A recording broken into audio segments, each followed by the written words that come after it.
when we're connected with our aliveness, we go out and smash the patriarchy, which is why scaring us into not feeling our bodies is helpful for the system of patriarchy, because then we stay frozen. Embodied rituals, reconnecting with aliveness, it's absolutely a sacred process.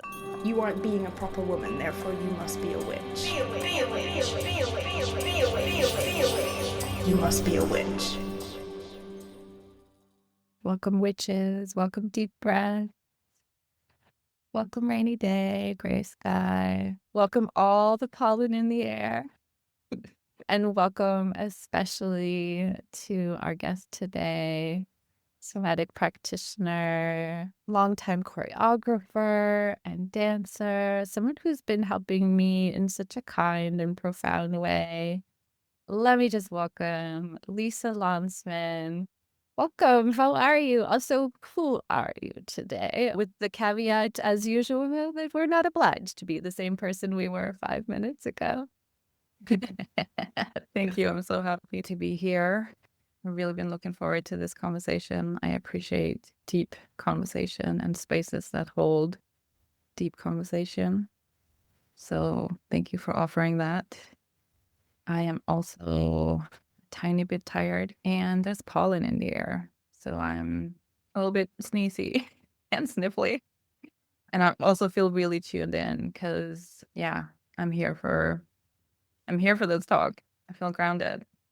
Thanks for sharing a good example of being willing to sort of be in our bodies first.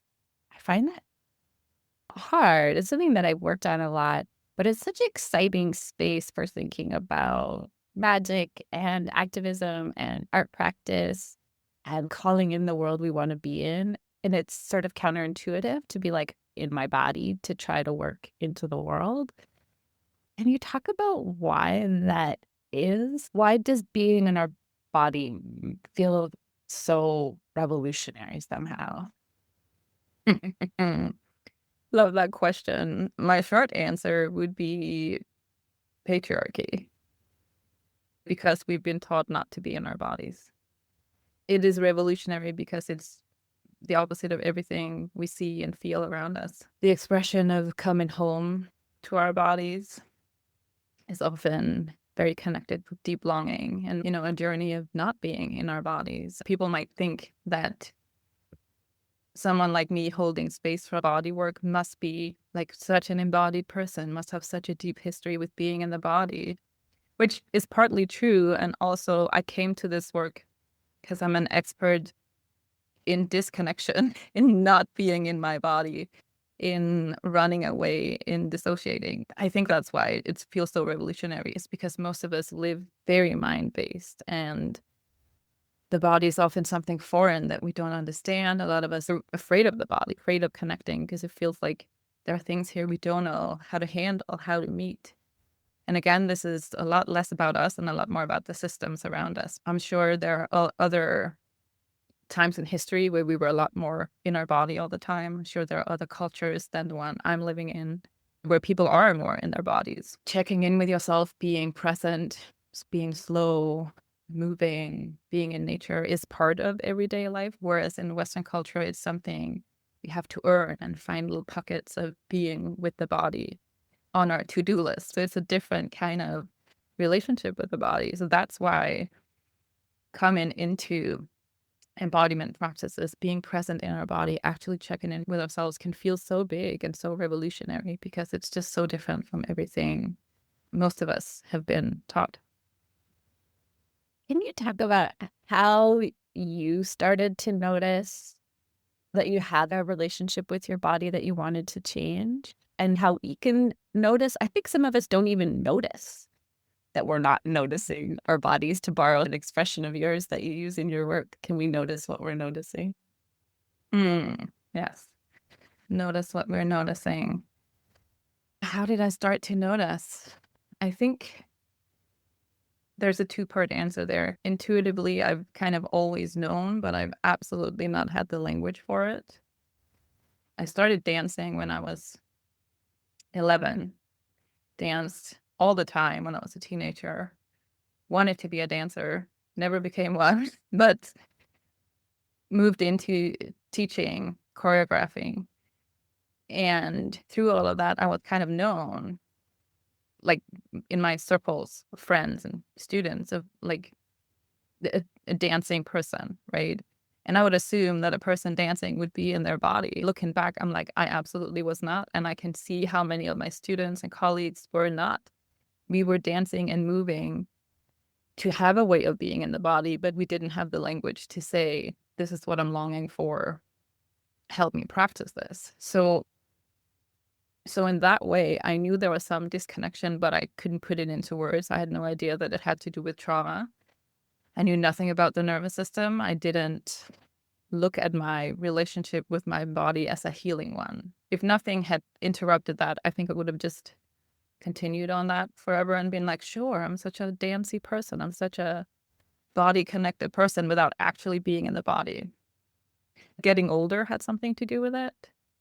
After teaching, I started teaching dance and movement when I was 17. At that point, I would argue most of us are not really that connected with our body because of our culture.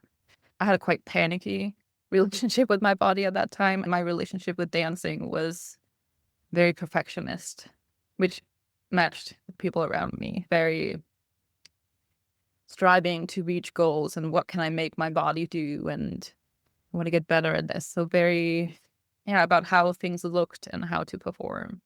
And then as I got older and had been teaching for about 15, 18 years, a part of me was like, there must be more. I can't keep teaching the same kind of repetitive student copying the teacher, which is very Western, traditional kind of dance teaching. And I was slowly moving into more embodiment without really knowing that that was the way I was going. And that really clicked for me. Working with students who were older, who wanted to go deeper. I changed my structure from teaching in front of the class with everyone around me, looking at my back and copying me, to standing in a circle. And that really changed the whole dynamic of how we were relating to each other, how we were relating to the movement, the body work, how we were speaking to each other. That was the beginning of my embodiment journey. The thing that really clicked it into place for me was a cancer scare about 5 years ago that intuitively clicked me into exactly the thing you mentioned, which was body first. I was 40, right? So there was the awareness of landing in the cancer scare with, shit, this is real. Like, there's no time to waste here. So I clicked into a slower pace for the first time in my life of just deeply listening to what are the next steps, what is needed, and this could be real. Like, this could be the end of my life, right? Thankfully, it wasn't. It was just a scare. It was months of symptoms and, exams and an operation, and it just clicked me into listening to my body in a way that I hadn't before. So that led me to somatics, first as a client, doing somatic healing with a practitioner, and then into doing the training and taking that with me into my professional practice. And for folks listening, are practices or movements or thought experiments that can help us start to question our relationship with our body? When you say question, what do you mean exactly there? Yeah, I guess what I mean is, like, you identified that there was times in your life where you wouldn't have said that you were detached from your body. You were living a very physical life. I think for a lot of us, we're going fast, trying to survive, hustling hard, maybe squeezing in a fucking YouTube workout whenever we can without having to get to the point of cancer. Is there a way of checking in to start to notice, am I numb or detached in some way? Am I not listening somehow? That's what I mean by questioning. Interesting. You brought up so many things there. Survival. One of the really important core practices of the way I approach somatics is non-judgment, rather than saying, am I listening? Which can be a judgment of like, I'm probably not, so probably should be. It can feel like pressure if someone is like, listen, start listening now, right? Our body is kind of in the same way. When I start working one-on-one with someone in sessions, the first thing I start with is not listening. Because if we've lived a whole life not listening to our body, we can't just start listening, right? That somatics is very different from talk therapy. So we don't go straight to talking to the thing that is painful. Someone might come in and say, it's really painful for me. I feel like I'm not listening to my body. I don't listen to my boundaries. I don't know when someone else is overstepping them, or I'm overworking, or my days are too long, or I'm running too fast. We don't go straight to that. The first thing I do is work on what's called somatic resourcing, doing things that help us be connected with the body before we start practicing the listening. This could be anything.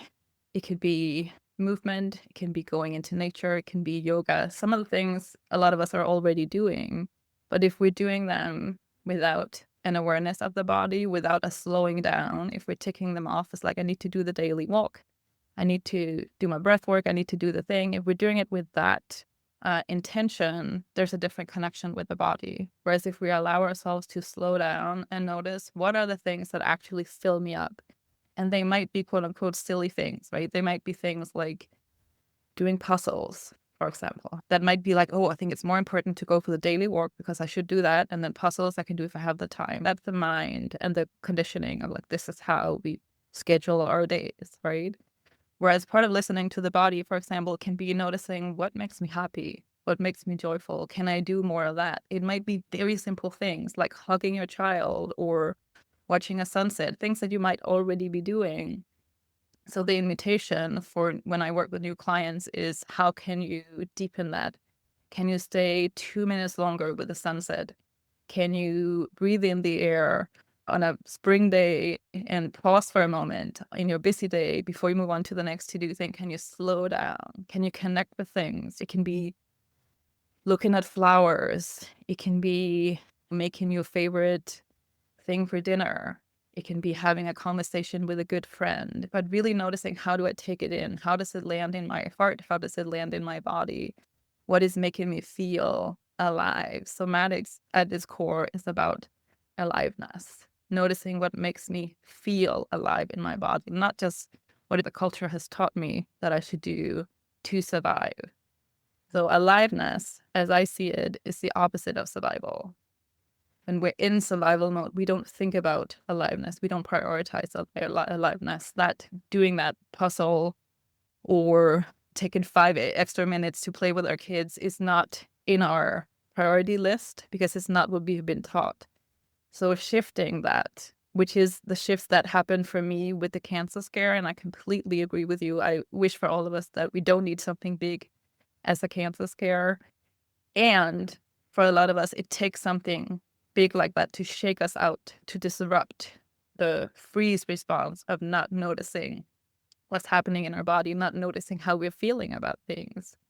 So the good thing for me was that it shook me out of my usual pattern, and it awoke me to noticing the little things, noticing how I remember myself walking through the halls of the hospital because there were so many exams and it's a huge hospital, so I had to walk around a lot. I remember slowing down, just walking slower and being like, if this is the time you have, what will I do for the next 6 months? It wasn't from a stressful point of like, how do I fill the days? It was, if this is truly my time, what is important? It really shifted all of my priorities into, how am I feeling?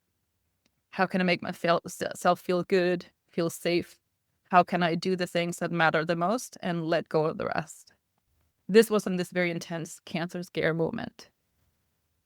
After that, when that was over, there is a part of me that came back to real life. I still had that really deep tuning in, which is helpful for me.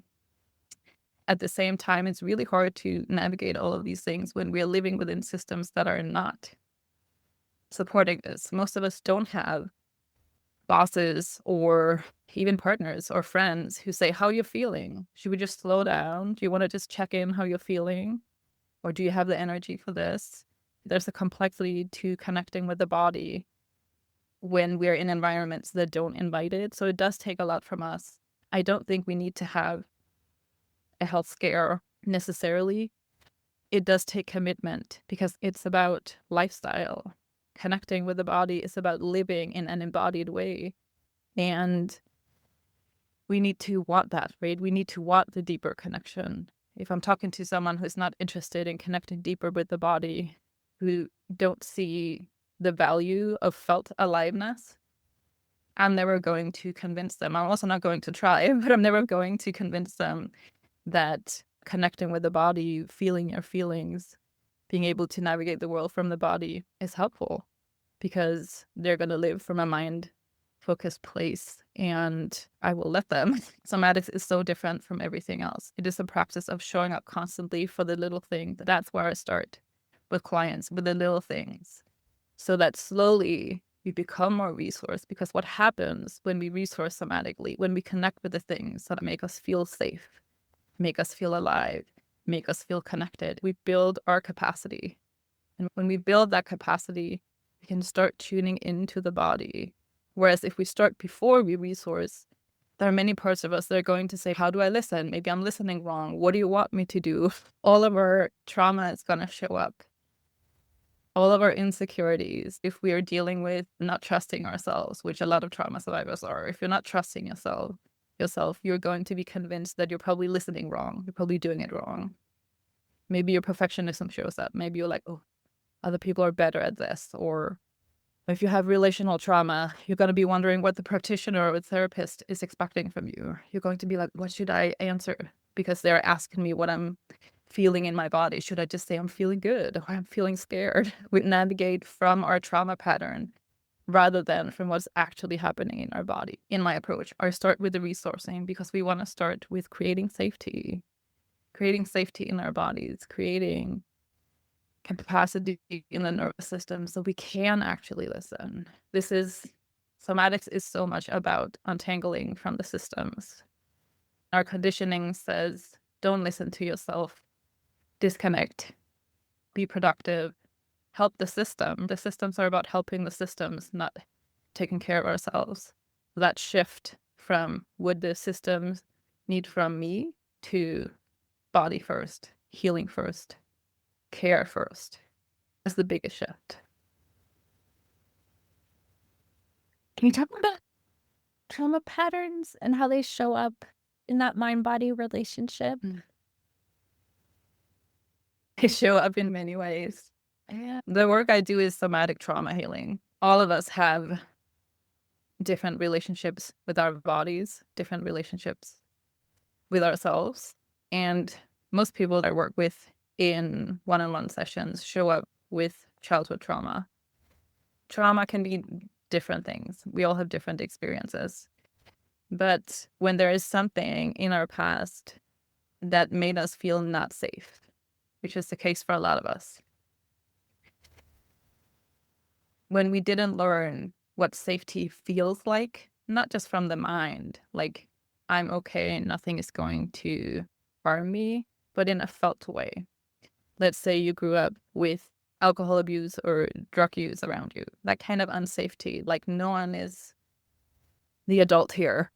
No one is holding safe space. No one is setting clear boundaries. There is adult problems going on that I have to navigate as a child, right? That kind of unsafety is very felt, it's very visceral.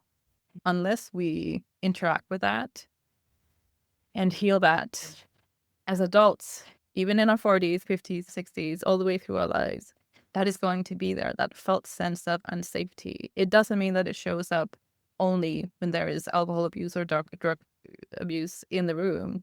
It shows up in all of our relationships. If there's any kind of unsafety, if there's any kind of confusion, if there's any kind of activation, anything that is triggering us, that is going to show up. I think it's also really important. Most of the clients that I work with, their main childhood trauma is often the trauma of emotional neglect, which means not the things that happened to you, but the things that didn't happen. If you have parents or caregivers who weren't present either physically present, they might have worked a lot, so they might not have been there. You might have been on your own a lot of the time. Or if they were there in the room, but they were not mentally, emotionally present, they were caught up in their own mental health issues or challenges, their own relationship issues. There might even be, if it was a dysfunctional family with a lot of fighting or dysfunction between the parents, that might have played out while you were in the room, right? And those things really affect our body. So let's say you were in a family where no one gave you the emotional attention and safety that you needed. You might have attuned to, oh, I need to take care of my siblings. So you might have ended up being the caregiver of your siblings when you were 8 years old, right? The way that affects our body and nervous system is we slowly start tuning out of ourselves and into others, focusing on what can I do for others? How can I take care of others? We do that slow disconnection of I don't matter. We don't think about checking in with ourselves because no one held the space of saying, how are you doing today? How are you feeling? What do you need from me? Either directly in language or by showing it in action, actually being present, actually tuning in. One of the things core to safety in childhood is attunement, being able to attune to a safe, stable adult, someone who is emotionally solid, someone who is there to guide you, hold you, protect you. We need that as children, right? And if we don't have that, we disconnect from that attunement to ourselves. We don't think it's safe. This is survival strategy. It's adapting to the group we're in, the family system, and it gets us through childhood. It's a smart way for a system to make sure that we're still a part of the group. So we're not an outcast, we're still part of the group, but we do it by abandoning ourselves. And then when we're adults, not like we magically come back to safe attunement, safe relationship. We still have that disconnection. So we end up in relationships where we don't listen to ourselves, where we don't listen to our boundaries. We don't even know what healthy boundaries look like. We don't know what a safe person looks like. We don't know what emotional safety looks like. And we don't know how to attune to it. So it's a little bit like being lost because we're like, oh, I guess this is just how it is relating to others. It's always a little bit unsafe. I get hurt. I'm confused. It's as good as it gets because we don't know there's actually something we can do. This is why when we're showing up, trying to connect with our body, our trauma is going to show up. For a lot of people, our trauma is going to show up and tell us that it's not safe to connect with the body. That is something we should not do because we don't know how to do it. We don't know that connecting with ourselves and connecting deeper emotionally, both with ourselves and with others, is something that is safe, something that can be practiced, something that we can learn because we never had the environment to practice that and to experience what it feels like. So this is one of the ways that trauma can show up and is often in the room, that resistance of like, sure, I would like to practice this, but I don't know how to do it. And a part of me wants to run away. This is how connection can feel like a false sense of safety because disconnection feels like what we can handle. It's a coping mechanism, right? Trauma is often, I would say, almost always in the room. Sometimes it's right up front, and sometimes it's just on the edges, but it's still there whispering. This is part of what we practice in somatic healing, noticing not just the let me connect with the body, because that sounds so simple, but all the things that are standing in the way of connecting with the body. This is what we explore. And the core thing is that we explore it slowly, little by little. We create that safety. So it's not going in and saying, let's connect. Now you have to feel good about your body. Now you have to feel good about being emotionally present. We do it little by little by not shaming any of the survival patterns that are there. This is why non-judgment is so important, because I will never pressure a client. A lot of my background in holistic healing had a lot of toxic positivity, of feeling good about it or saying you feel good about it. Every time someone asks me, how are you doing today? A part of me is like, should I answer how I'm really feeling or should I answer the toxic positivity version? Trauma is often in the room. Yeah, it feels to me these days like my references are often deriving from playing with a 6-year-old It feels like bubbles, when you have bubbles on top of bubbles and they're all sort of reflecting and iridescent. I feel like every time I identify a pattern, it's the same pattern. And now it's just the same pattern from another level of the bubble. I'm beating myself up about beating myself up about beating myself up. Take a breath. Yes, can you lead us in taking a breath? I feel like for our listeners and myself, even talking about the way trauma bubbles is probably doing things to our bodies. So what do we do? What do we do? Oh, that's the big question. I never start with a question because it can feel like a lot of pressure, right? Like, what do I do? I know. I get it. I get the longing for, can you just give me the roadmap? Can you just tell me what to do and I will do it? I would like to get an A+ on this conversation, Lisa. Yeah, that's how I walked into my first many months of somatic sessions. I walked in just wanting to please the practitioner and get it right. And it was by doing that slow resourcing, that slow connecting with the body and not chasing the results, not going for, I want to feel better and it needs to happen soon, but staying curious. It's so core to stay curious, to slow down. For some people, it sounds less exciting. We live in such a world where the coaching industry is so successful because it's about fixing the problems. I can help you fix these problems in 3 weeks or 3 months. I can help you fix this. Somatics is almost the opposite. I'm never going to promise you that I can help you heal your trauma in 2 months or 2 years. The body remembers everything, which can feel like a lot, right? We move through life and our bodies are with us the whole time. Of course, they're going to remember what happens. It's so important to be in relationship with the body, with our trauma, with the pressure, with the self-judgment, the now it's showing up again, and I just want to fix it. Like if that was in a session, I would invite you to pause, to slow down, to resource. This is why, for example, we breathe, right? We'd invite a breath, a slowing down, invite curiosity. Maybe I would say, I'm curious about that pressure, about the urgency to fix the problem. What does that feel like in your body? We would start by noticing what's actually present in the body. You might say something like, it feels like I have to run to fix things. Like it needs to be fast because there are things I need to get out of the way. Or you might say it feels like a pressure in my chest. Or you might say it feels like I can't think clearly when you ask me the question. I'm not sure how to answer it. It's just really confusing. I don't know what I'm feeling. There's not one way that it shows up in our bodies. It shows up different for all of us, depending on where we are in our journey, what kind of tools we have, how much fear we have about connecting with the body. All those patterns of judging ourselves, pressuring ourselves, rushing ourselves, wanting to do things a specific way, they're part of the somatic process. And I think that's important to know, that it's not just about connecting and feeling good and getting good at knowing yourself. A core part of the process is not judging, but showing up, including when it is self-judgment or self-pressure. So the process is to not judge that and notice, well, how am I being in relationship with this? And from there, when we're thinking about how am I being in relationship with this, can we come into more profound relationship with each other? I love that question.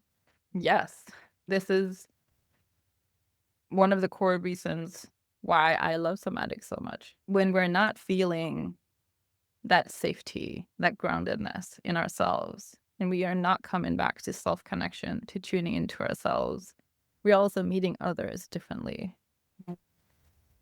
We're meeting others on our survival level, in our survival patterns. That's why our relationships can shift profoundly when we start moving out of those survival patterns and into felt safety in the body, when we actually feel deeply connected with ourselves in a way that is not based on self-judgment or shame or unworthiness, trying to achieve or prove something in the world, when we're actually connecting with ourselves from care. Comes back to that revolutionary thing you asked about. Sadly, in the world we're living in, care, it's quite revolutionary. Somatic trauma healing is a lot about coming back to care, caring for yourself. If we have a trauma pattern that made us not like ourselves, that is going to feel counterintuitive. We're going to be like, yeah, I don't care that much, or I don't want to care that much about myself. I feel this so much. I'll be worthy of care when I just have to get this good grade first, do my groceries and eat only organic, save the people in my community and vote properly, and then I'll be worthy of care. Exactly. And again, let's take a breath there. I would mean that with curiosity, right? And say, what does it feel like in your body to listen to that list? There's no judgment. There's no right or wrong. Maybe you're like, that feels good. That feels like that's what I need to do. Then that's where we start. Noticing, what does your body remember? If your body remembers, I need to do this long list of things to feel worthy, then that's how we live our lives. And it doesn't mean until you love yourself, you can't love someone else. I don't think that's true. I think it's all a practice and it's all in relationship with each other. But I do think that the more we practice caring for ourselves, loving ourselves with no agenda, that also shifts how we're showing up in relationship. If we do have an agenda, we also have an agenda in relationships, right? If we're a people pleaser, we're going to show up differently, right? That's the fawning response. If we're always going to do what the other person wants us to do unconsciously, right? If we're just showing up wondering what they want, so I'm just going to do that because then I will be safe. It's a false sense of security, right?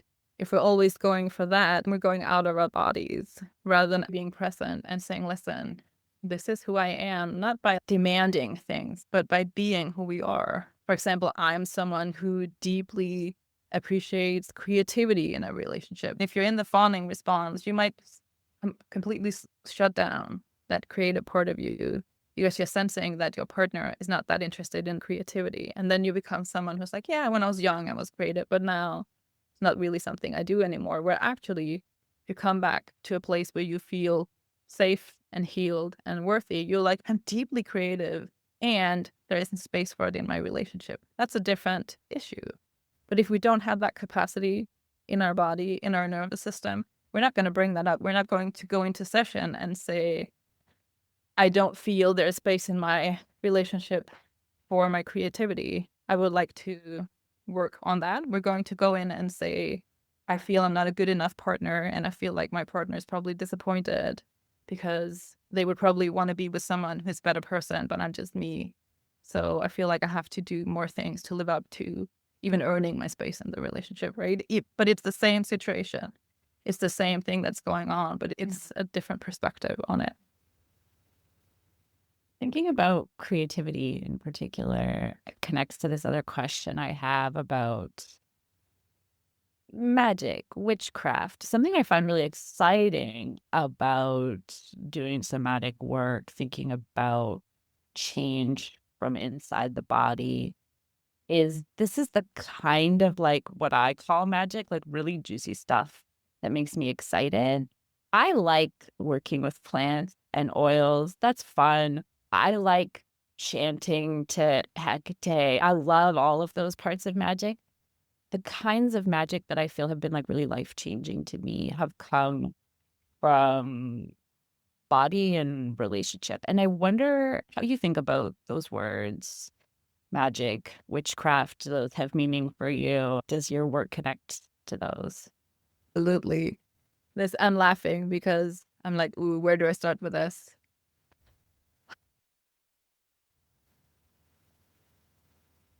For me, rituals means embodied rituals. I mean, that's who I am. But hear you with the body and relationships. I love doing rituals on my own. They are always embodied, even in small ways. I also love doing rituals with others. There is something truly magic and truly like that's where my witchiness really comes out with the coven feeling. We can get together, even if it's 3 or 4 people, but being in circle with others bring in what in a witchy context we call magic, which I would also argue could be called many other things. The witchiness, the rituals, the healing, it's all part of unraveling from patriarchy, right? It's all part of coming back to finding our voices, speaking up. It comes back to aliveness. To me, witchiness and magic isn't as woo-woo as it sounds to most people, because it's really about empowerment. It's really about coming back to, are there things I can do?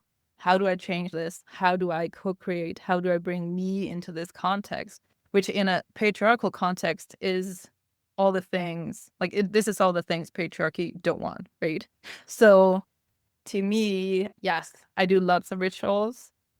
The people who are working with me, either in session or in circles, they know this. Most of them love this because it's one of the ways we can resource. Like embodied rituals, any sort of ritual is a way of resourcing.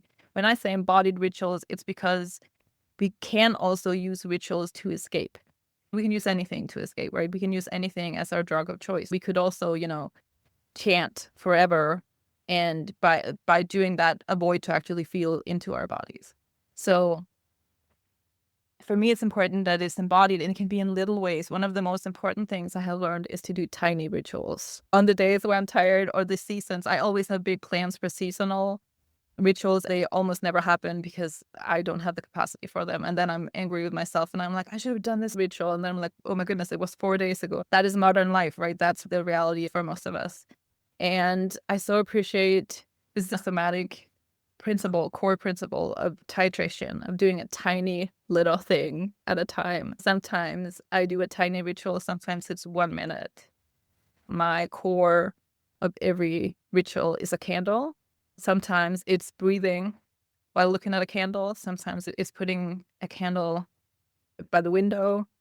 Sometimes it is humming or singing while sitting with a candle for a minute or two. If I have more capacity, if it's one of my good days or good seasons, I move. So I move. I still light a candle. One of my favorite embodied rituals is to turn off the lights in my home and then dance by candlelight.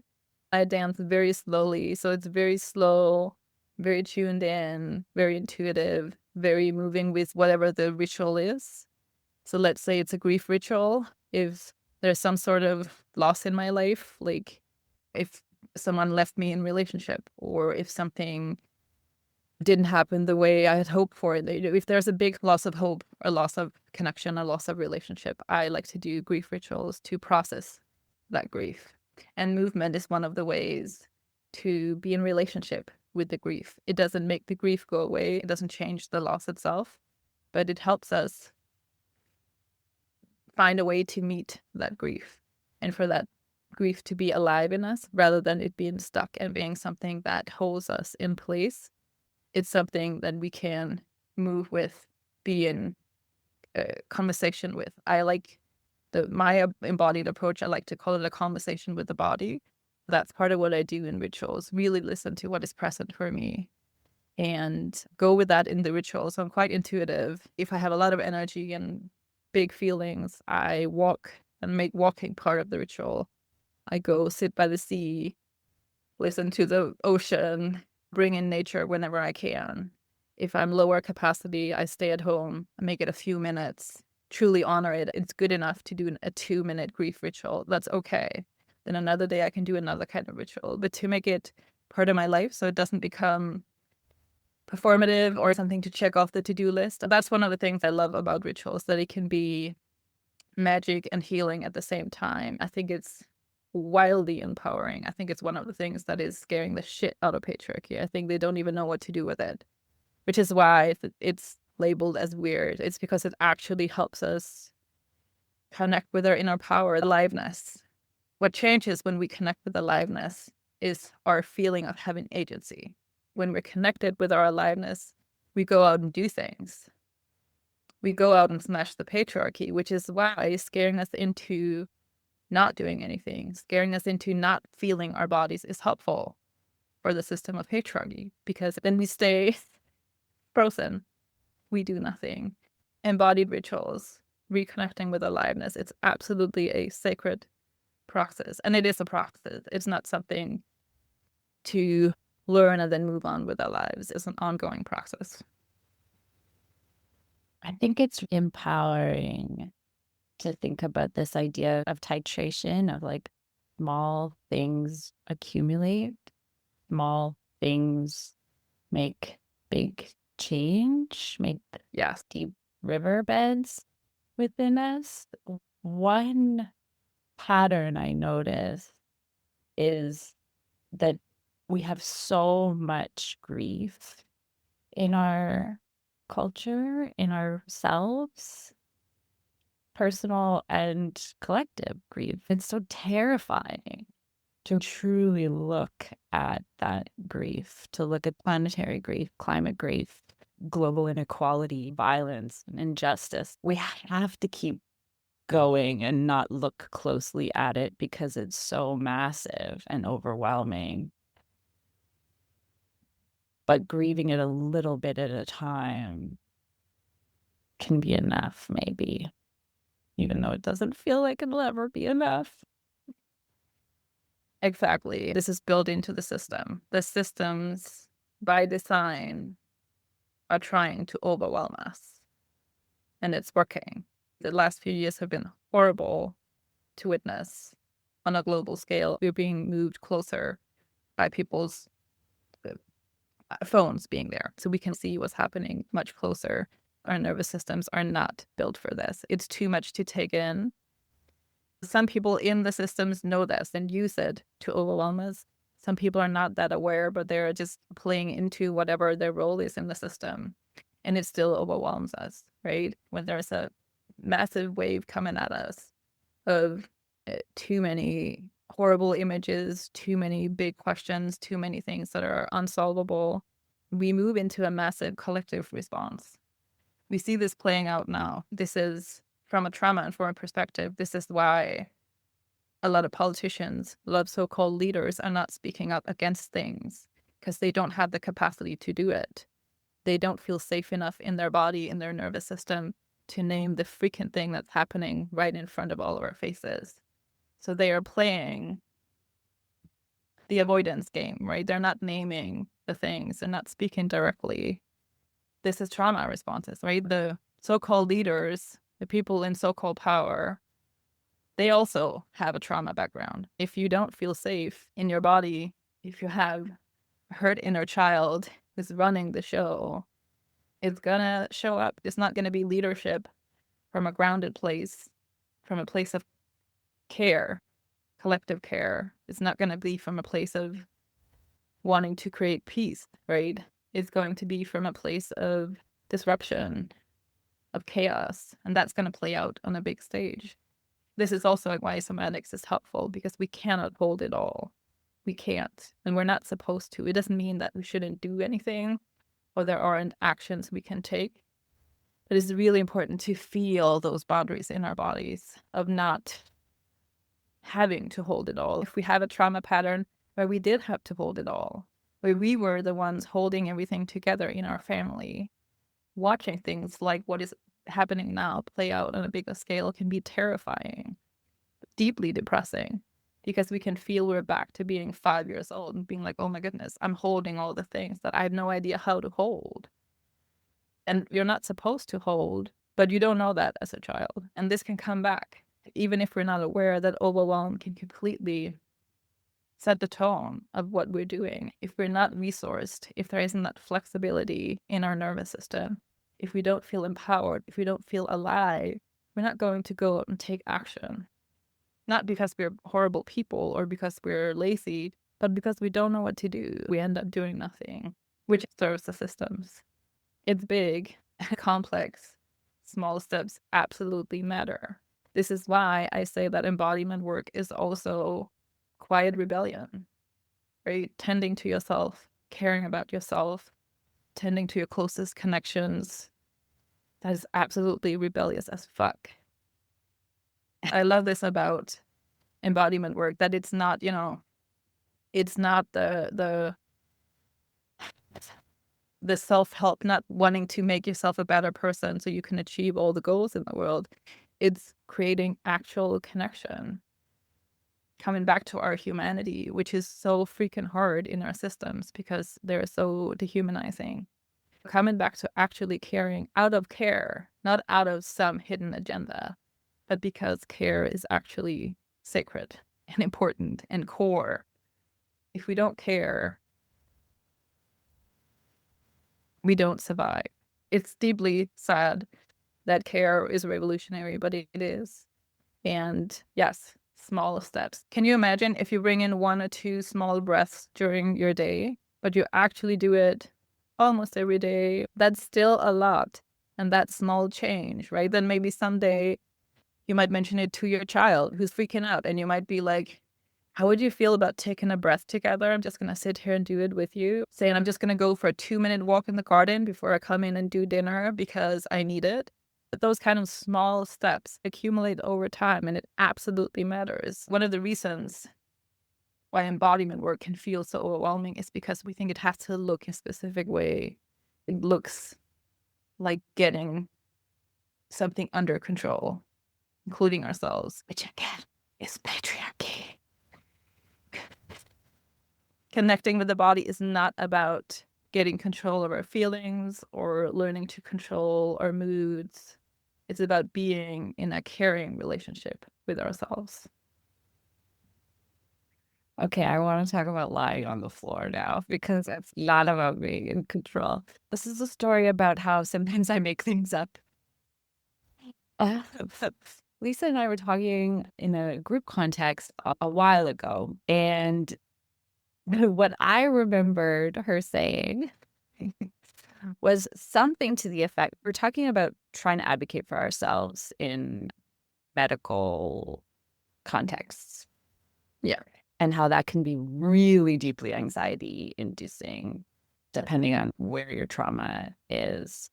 And trying to stand up for yourself. I had an experience of having really violent full body, drenched the sheets multiple times a night, hot flashes. So I couldn't sleep. So my mental health was suffering. Asking other people in the same situation with chemically induced menopause, people sending me research document on a drug that was not designed for hot flashes, but was successful because we can't use hormonal drugs, reading academic papers on it, taking it to my doctor, I'm a nurse practitioner, and being dismissed. I'm feeling so devastated, so frustrated. And I remember Lisa saying something to the effect of like, if you have to lie down in a doctor's office to get grounded and be able to speak for yourself, lie down, do what you need to do, like be on the floor, be in the room. You have to help me. Like whatever body I am in, you can't dismiss me just because I'm panicked or because I read something on the internet that wasn't true. You have to meet me where I'm at. Just last night, I lay on the floor again. And it helped with some spiraling pain. I spoke to Lisa about it, and she was like, yeah, I don't really remember that conversation going that way, but that sounds useful. And I do like lying on the floor. And I wonder if you would talk about ways we can somehow, it feels radical to lie on the floor, like small radical disruptions of our body in space as a way of claiming our right to take up space. I love the lying down on the floor in the doctor's office. I wish I could do that. And I think I'm in a place now where I can on my good days. I'm in many medical situations that are anxiety inducing. For patriarchal reasons, medical professionals are not really trained to listen or be in relationship with the patient, which seems wild to me. It's not the person's fault. This is their training. If we show up with anxiety, their trauma is also going to show up, which is why they stop listening. And we panic more and they stop listening even more. So lack of relationship.